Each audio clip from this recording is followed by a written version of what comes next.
Vamos a hablar hoy con Jailan N.G. Cortiñas, economista y miembro de la dirección central del partido Fuerza del Pueblo. Muy buenos días, N.G. Buenos días, gracias por darme esta oportunidad de estar con ustedes. Qué bueno que estás con nosotros por aquí en este momento. Muchísimas gracias por venir. Bueno, hay muchos temas en el ambiente, especialmente ya cuando estamos a fin de año. Se estima que este año podría terminar con un déficit fiscal de aproximadamente un 3%, por ahí, rondando el 3%. 3.6%. Más o menos, ¿verdad? Sí. Algo más que el 3. Algo más que el 3, pero sí. Dicen que sería un 3, dicen No, la gente del gobierno. sería un revés. Porque ¿Sí? Inicialmente ellos habían dicho que era un 3% y va a terminar en 3.6. Antes de que entremos a la parte económica que Geraldino te está poniendo sobre la mesa. Caramba, ¿eh? Y como miembro de la Fuerza del Pueblo, ¿no?, que aspira a gobernar y como parte de la historia del Partido de la Liberación Dominicana, estamos haciendo aquí un ejercicio nosotros de la cantidad de años de los partidos políticos dominicanos y la cantidad de años que han gobernado y el porcentaje. A propósito de que el PLD cumple hoy 49 años de fundado. Y el PLD en los 49 años ha gobernado 20 años el país. El Partido Reformista con 56 años lo ha gobernado el 39.2%. El PRD con 83 años ha gobernado un 20.1% y el Partido Revolucionario Moderno le pusimos como 9 años de fundado, más o menos que tiene, y lleva 2 años, casi 3, se acerca a 3, tendría el 33%. Así que el orden del porcentaje de gobernanza que ha tenido cada partido sería el PLD 40.8%, el Partido Reformista 39.2%, el PRM tendría 33% y el PRD un 20.1%, pasa de ser el más viejo.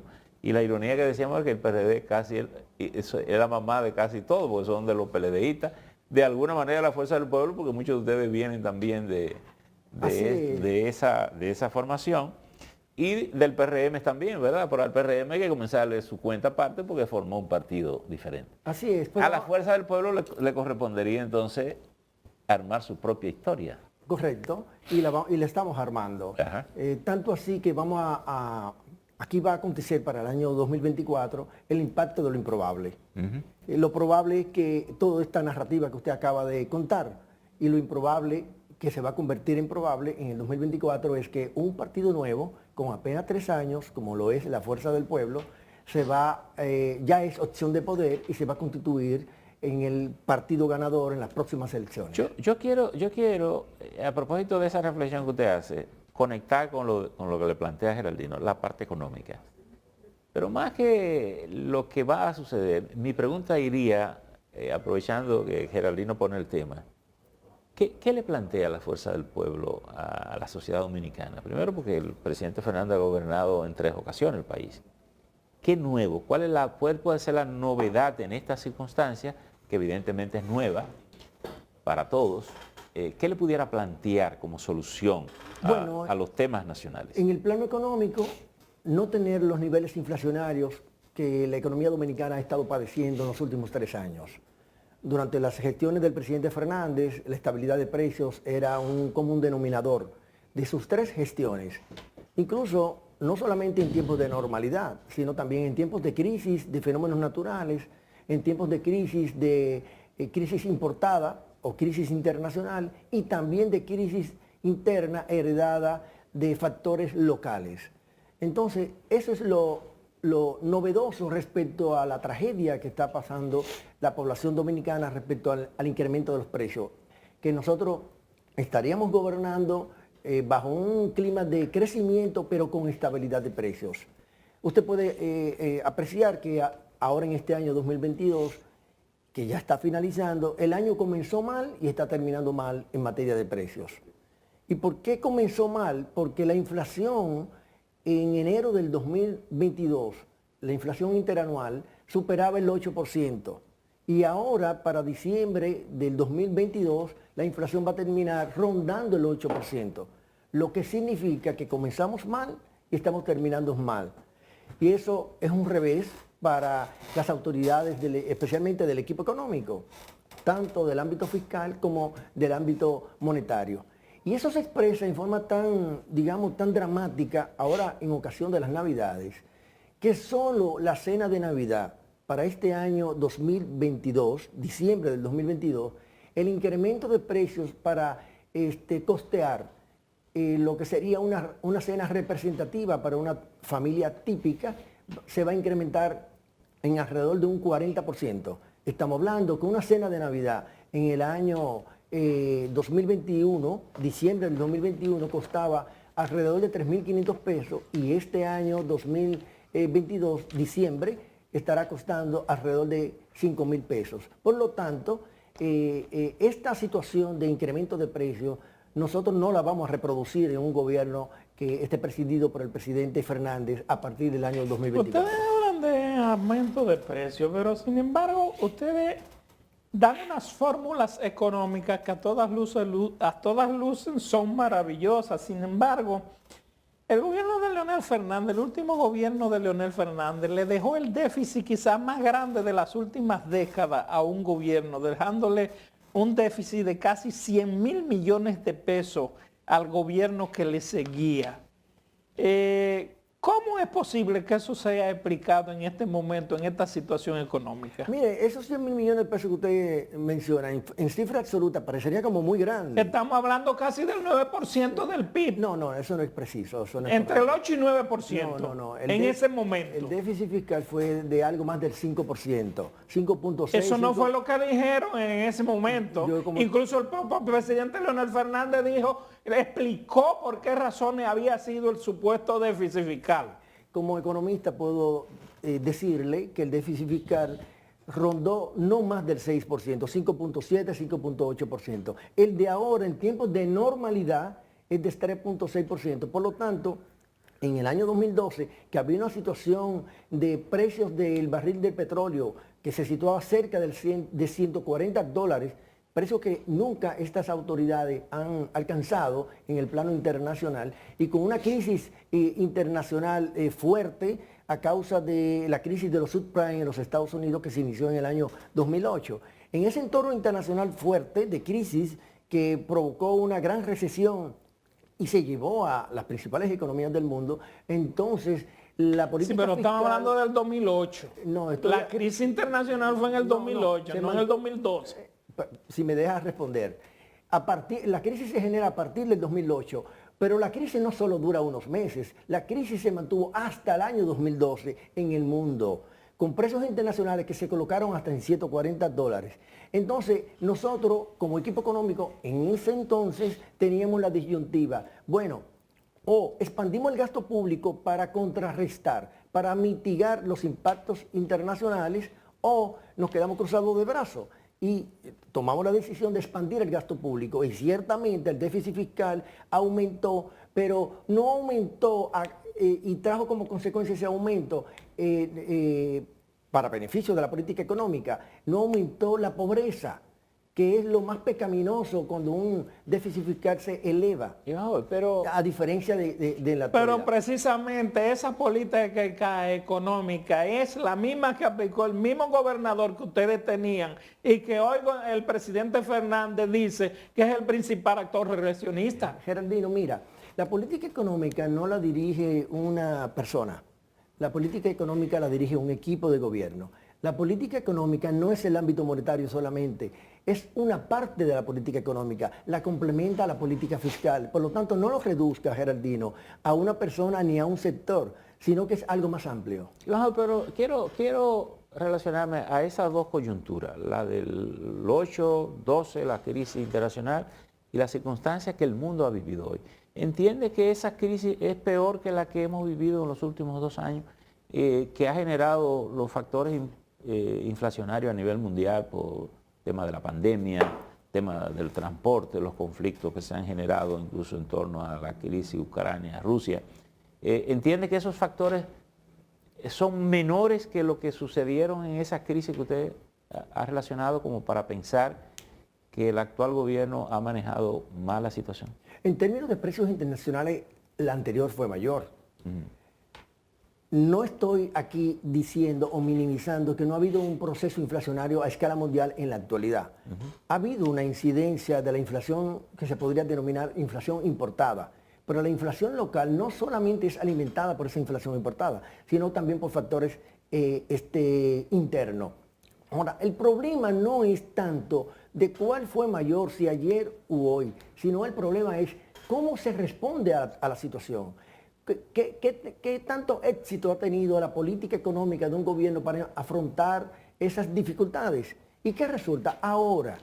¿Qué ha venido haciendo la autoridad monetaria? Elevando la tasa de interés de referencia, la tasa de política monetaria, que la elevó de un 3% hasta un 8.5% que está en la actualidad. Que la frizó ahí. ¿Qué pasa? Hasta ahora está frisada ahí. Momentáneamente, para este mes de noviembre, la frizó. Que ha sido un poco la política que los bancos centrales a nivel mundial. Sí, pero aquí no ha tenido éxito. ¿Aquí no ha tenido éxito? No, oiga, ¿por qué? ¿Por qué? ¿Cuál es el objeto de elevar la tasa de referencia? Controlar la inflación. Y si la inflación, estas autoridades han dicho que iba a ser de 4% y va a terminar cercano al 4%, al 8%, eso significa entonces que no ha tenido éxito la política monetaria en términos de elevar la tasa de referencia. Si el objeto de esa elevación es controlar la inflación y la inflación no se ha controlado. Vamos a imaginar el próximo gobierno. Y vamos a imaginar que la fuerza del pueblo asuma el poder. ¿Cómo solucionamos el tema? Por ejemplo, se ha postergado una reforma fiscal que nadie ha querido tocarla porque a veces por las coyunturas electorales o el mismo gobierno tal vez no la planteó bien y tuvo que echar marcha atrás. ¿Cómo resolver este problema que está afectando la economía desde el 2003, los presupuestos deficitarios? Mira, ¿Cómo lo vamos a solucionar como país? Bueno, ¿O cómo debemos solucionarlo? Justo con una reforma fiscal. Lo que pasa es que el gobierno anterior, el de Danilo Medina, fue posponiendo y la pospuso hasta siempre, durante sus 8 años, esa reforma que se requería y que es un mandato incluso de la Ley de Estrategia Nacional de Desarrollo, que es una ley. Y este gobierno que cuando fue partido de oposición, también promovió una reforma fiscal. Ya han pasado más de 2 años, casi 2 años y medio, y tampoco ha impulsado esta reforma. Con el agravante que ahora ellos dicen, sus funcionarios, que esa reforma ahora no es posible porque estamos entrando en un año preelectoral. Penosamente, la clase política que nos ha gobernado en los últimos 3 periodos ha pospuesto un punto de agenda que es de carácter estructural. Cuando el presidente Leonel Fernández gobernó, asumió esa responsabilidad e hizo las reformas tributarias y fiscales que en ese momento demandaba la circunstancia. Ahora, de cara al 2024, que probablemente los indicadores pueden continuar deteriorándose o bien pueden mantener estático o mejorar, habría que tirar una fotografía del momento para asumir cuál sería la posición. Pero en ese caso no se puede exculpar al expresidente tampoco, porque él dejó el déficit al que se refería. Bueno, pero fue un déficit coyuntural. Bueno, antes del 2012, es que los déficits, amigo Percio, los déficits se calculan anual. El déficit del año 2012 no permanece para siempre, claro. Se va diluyendo. Sí, entonces, en el 2011... Lo dejó en un 3% mínimo. En el 2011 no hubo ese déficit de casi 6% que hubo. Usted lo puede calcular por año, pero se diluye si usted lo va resolviendo. Por supuesto. Porque si no, lo que hace es que se acumula. Sí, pero yo le decía que en el caso de Leonel Fernández, cuando él gobernó, cuando hubo ese déficit fiscal que fue el más alto en ese momento, no se produjo a la par con una alta inflación. Y ahora tenemos menos déficit fiscal, pero tenemos más inflación. Ahora, ¿cómo vamos a afrontar el tema? Porque cuando se habla de la reforma, todo el mundo le tiene temor porque se piensa solo en la parte impositiva, es decir, impuestos, y la gente así como repinga un poco. Pero de lo que se está hablando, incluso de lo que está considerado en la reforma en el Plan Nacional de Desarrollo, es que hay una revisión de la estructura estatal, del gasto, de la calidad del gasto, en que incluso, y en este caso es válido para la propia democracia, cómo ha venido manejando su economía, porque ha priorizado normalmente el gasto corriente sobre todo. Pero mire, Ustedes que están planteando el tema fiscal con mucha propiedad y creo que con mucha preocupación y válida, resulta que ¿qué es lo que alimenta? ¿Cuál es la principal fuente que alimenta el endeudamiento en un país? Los déficits, particularmente el déficit fiscal. ¿Y qué ha pasado en este gobierno que Geraldino está planteando como que ha manejado un déficit fiscal menor que el de Leonel Fernández? Bueno, es que solamente está tomando el año 2012, no está tomando todo el periodo. ¿Qué ha pasado? En este gobierno, con un menor déficit fiscal, se ha estado endeudando más anualmente. En promedio anual, este gobierno está endeudándose a razón de 4.500 millones de dólares. En cambio, en los gobiernos de Leonel Fernández, ese endeudamiento anual promedio no llegó a los 2.000 millones. En consecuencia, si usted compara los resultados del déficit, los de ahora, aunque son menores, han sido más perniciosos, porque está generando una deuda mayor en la República Dominicana. Tanto que las actuales autoridades han roto el récord en endeudamiento. Pero el endeudamiento de Leonel Fernández con respecto a cuando recibió, por ejemplo, de Hipólito Mejía, tenían un endeudamiento de 6.000 millones de dólares y lo dejó en 20.000 millones de dólares. Ya le dije, amigo Geraldino, el endeudamiento promedio del presidente Fernández oscila en alrededor de 2.000 millones de dólares.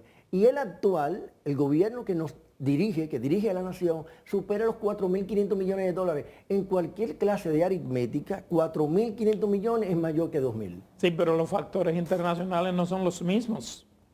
Cuando usted tiene una pandemia de 2 años y una guerra como la que se ha estado desarrollando, No, porque, el problema que ustedes tenían era los commodities internacionales. Pero en el 2022 no hemos tenido pandemia. No, pero tuvimos 2 años. No, pero estamos hablando del 2022. Yo y lo que 2022 va por 4.500 millones de dólares. Pero estamos hablando de que aquello era problema de commodities internacionales, siempre, de los precios de los commodities. Siempre, amigo Geraldino, las realidades tienen distintos contextos. Ahora tenemos este contexto, en el 2024 será otro y en el 2012 fue otro. De manera que ese análisis no resulta ser tan mecánico. Yo creo que hay que verlo en términos de ese contexto. El Banco Central ha frisado en 8.5% la... Usted le llama frisar, pero yo no creo que todavía sea. La ha frisado mientras la cambie. Es decir, le comunicó que la fijaba ahí y alegaba que la decisión estaba basada en que los factores externos habían comenzado a ceder para el tema inflacionario.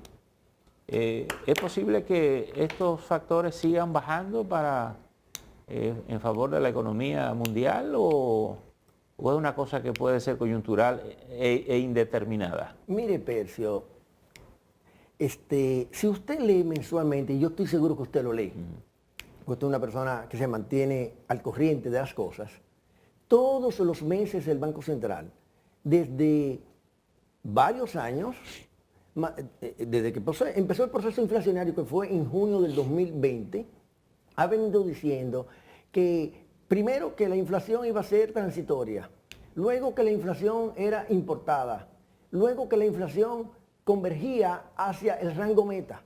¿Y qué ha pasado desde aquel entonces, junio del 2020, a noviembre del 2022? Que ninguna de las tres es cierta. Que ni fue transitoria, ni es solo importada, ni tampoco converge hacia la meta de inflación que es 4%. Y digo que no converge hacia el 4% porque la inflación del año 2022 va a concluir, va a terminar, va a finalizar cercana al 8%, duplicando la meta de inflación. En consecuencia, estamos hablando entonces de que no podemos hablar de que los factores de ahora, porque la inflación ha perdido intensidad. Perder intensidad no significa que desaparecieron los riesgos. Los riesgos locales y los riesgos internacionales permanecen aún. Y no podemos cantar victoria en cuanto a que ya llegamos a la zona de confort de la inflación. En consecuencia, ¿cuáles son los mayores desafíos que tendría el gobierno? De cara al 2023 son muchos los factores. ¿Muchos? Digamos, si la economía china no tiene los efectos que previsiblemente e inicialmente se había calculado de que la nueva ola de COVID que estaba y está padeciendo China iba a impactar en la demanda agregada y que por lo tanto iba a desacelerarse los precios, parecería que no va a acontecer así porque la política china cambió respecto al COVID. Antes era la política de cero COVID, ahora ya no es la política de cero COVID. Ha habido una flexibilización en el manejo del conglomerado chino y eso está dando como resultado que el impacto sea menor. Por lo tanto, es previsible que la demanda china en el mundo y en su economía local comience de nuevo a dinamizarse. Si eso llega a acontecer, entonces ese factor de riesgo de aumento de la demanda va a presionar el precio del petróleo, va a presionar los precios de las materias primas y va a presionar los precios al final de toda la economía mundial. Y también otros factores de geopolítica que se mantienen sobre el tapete, a no ser que acontezca una recesión profunda en Europa y también en los Estados Unidos. Que si bien es cierto, ya en algunos países europeos pudiéramos hablar de recesión y que en Estados Unidos está o entrando en recesión o ya muy próximo para el año 2023 en recesión, si dependiendo de la magnitud de esa recesión, si llegase a ocurrir, entonces los precios pudieran de nuevo dispararse. Por eso digo que los riesgos todavía no han desaparecido en forma total y que no podemos llevarle la creencia a la población de que el manejo económico internacional y local tiende hacia una zona de confort, porque eso no es correcto. Yo creo que eso es llenar demasiado de optimismo a una población en la que realmente lo que se le debe de dar un mensaje de realismo. Dice el profesor José Stilling, Premio Nobel de Economía, que los bancos centrales han adoptado la medida de la reducción de la tasa monetaria como un mecanismo para controlar la inflación. Usted dice que en República Dominicana el caso no ha dado resultado. Él plantea ciertamente en cierta forma algo que tiene que ver con lo que usted dice, que está provocando o aumentando una recepción. En el caso de ustedes, en caso de que fuesen a gobernar, ¿cuál sería la medida a tomar? Bueno, como les dije, de aquí al 2024 falta 1 año y medio. Probablemente las circunstancias permanezcan, probablemente las circunstancias varíen. Habría que esperar cómo se desarrollan esos acontecimientos y cómo al final va a terminar de constituirse el contexto que nosotros vamos a recibir. Y no solamente en el ámbito monetario, sino también en el ámbito fiscal. Por lo tanto, sería de mi parte una imprecisión mayúscula, profesionalmente hablando, decir desde ahora las medidas que pudiéramos tomar, porque falta 1 año y medio y no sabemos si el paciente va a seguir deteriorándose. Muy bien. Gracias por estar con nosotros. Muy amable. Sí, concluimos el programa por el día de hoy. De manera que muy amable por hacer estas valoraciones. Iván Joy, NG Cortiñas, miembro de la Dirección Política de la Fuerza del Pueblo.